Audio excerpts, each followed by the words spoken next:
Diana Rossini wrote, why didn't the Colts go after Jimmy G? From what I was told, they were concerned over the shoulder injury, not much on the medical side, so much as the idea of missing time in the offseason with the new team. This was a red flag. The Colts ultimately traded a third rounder for Matt Ryan, who is on the books for like $24 million this year and $28 million next year in Indy.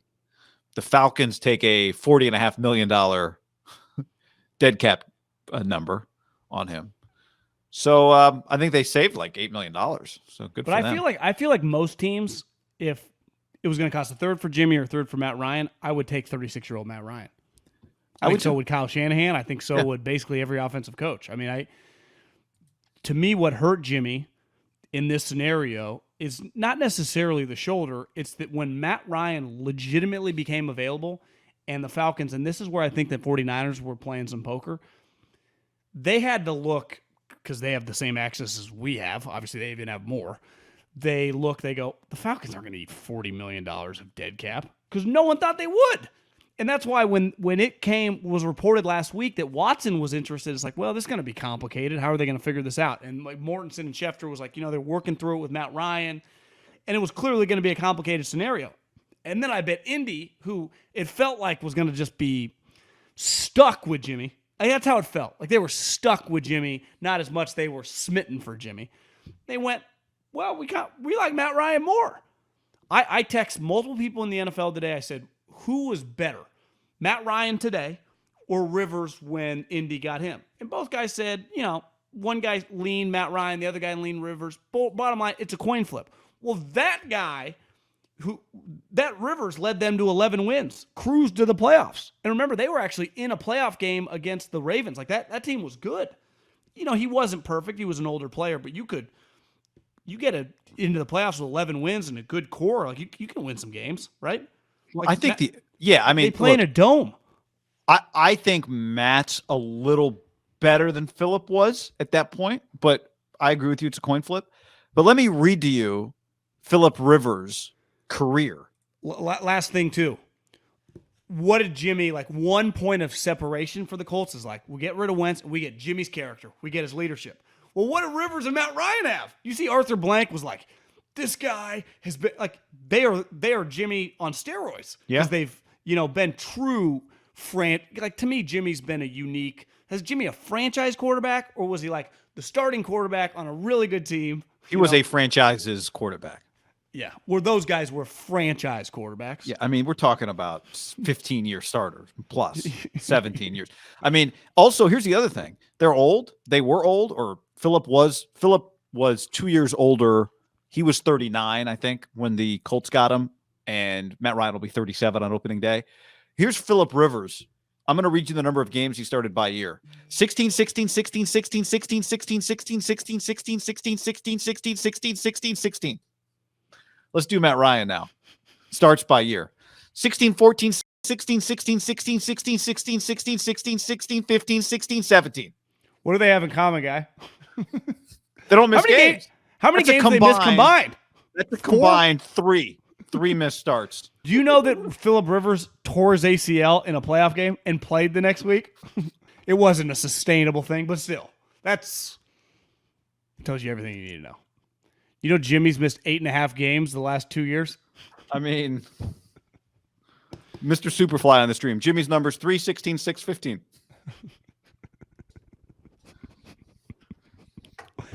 Underrated 10-game miss in 2020, isn't it? Yeah. Yes. Underrated, but I just think that year was so weird that unless you're like a Bucks fan, it kind of gets forgotten. It's a lot was going on in society. Jimmy missed a shitload of games that year. There was a lot of Mullins and CJs. It's just, I think it got wiped from a lot of people's memory. It was easier to wipe it after this year, right? Make a little playoff run. It's like, okay, we don't even think about that year. But there was a lot of sitting in the box in Tempe or Glendale, Arizona, watching some games that last month. Remember? With a crew of like 7 All-Stars. Yeah, Jimmy was like taking effect. I love like Trent and George was like eating popcorn. It's like, what are we doing? Taking notes? Jimmy's like, this is what Bill would want me to do. He's like, Jimmy's like playing tic-tac-toe. So yeah, man, I'm with you. I Matt Ryan, to me, once he becomes available to the Colts, because the Colts, I don't think were part of the Baker Mayfield club, it became a real problem for them. And now, the market is non-existent. I mean, three quarterbacks got new teams on Monday. 3: Mariota, Jameis, Matt Ryan. So now the market is the Panthers. I mean, losing the Colts is a major loss for the 49ers. That's where it felt like they were kind of held hostage. And the Colts just said, no, we're not held hostage. Matty Ice. They got the river flop for them. And this is where I said, when you play poker, there are just so many things out of their control. Think about this guy. We talk about Jimmy, the 3, 15, 6, 15 or whatever. He got hurt when Brady got suspended. He didn't even make it all 4 games. He got hurt in the second game. That is the most. You and I talked about that when he got acquired, that would be like, oh, maybe that's the thing that we should be concerned about.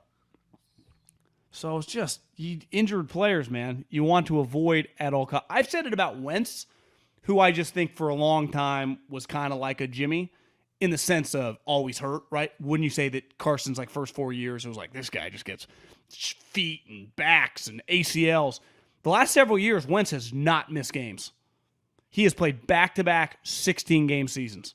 And you watch him, it's like, honestly, he feels like a durable player when I watch him. I don't expect him to get hurt. Jimmy, sometimes he goes down. Is he going to get up? Well, in 2020, he only played 12 games. Did they bench him? He got benched. Remember? Healthy bench? Healthy bench. Jalen. Okay. Which, his career's kind of got derailed. He does not feel like a healthy player to me, but you're right. I mean, it feels to me like he's always dealing with something. He has not got an injury that's knocked him out of a game since the playoffs in 2019 when he got a concussion. Gotcha. So, I mean, part of this is how badly do they want to trade him? The answer is pretty badly. But do they want to trade him? Why do you assume that? Well, because they've been trying to trade him. We sure? Yeah, they've been trying to trade him. They would like to trade him. I could say, I mean, I'm not saying he doesn't mean he stays on the team for a while, but we rule out that he starts week 1. This is what I keep going back to. They traded 3 ones for Trey Lance last year. So they don't want Jimmy to be their quarterback in perpetuity. I just think if they wanted to trade him, couldn't he already be on the Colts for like a 5th round pick? That's they think they're also a value game they're playing here, right? Where they think he's worth something and they want to squeeze every dime out, and it's now they're in this situation.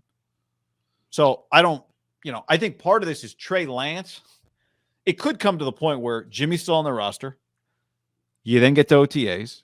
Trey Lance is your quarterback. How does Trey Lance look? Maybe then becomes a factor in what happens with Jimmy Garoppolo. But they traded 2 ones and swapped another one to trade Trey Lance. So Jimmy Garoppolo, in their ideal world, is not the quarterback of the future. And I think there were multiple times this year where it was clear, like they need more. Kyle wants more out of his quarterback.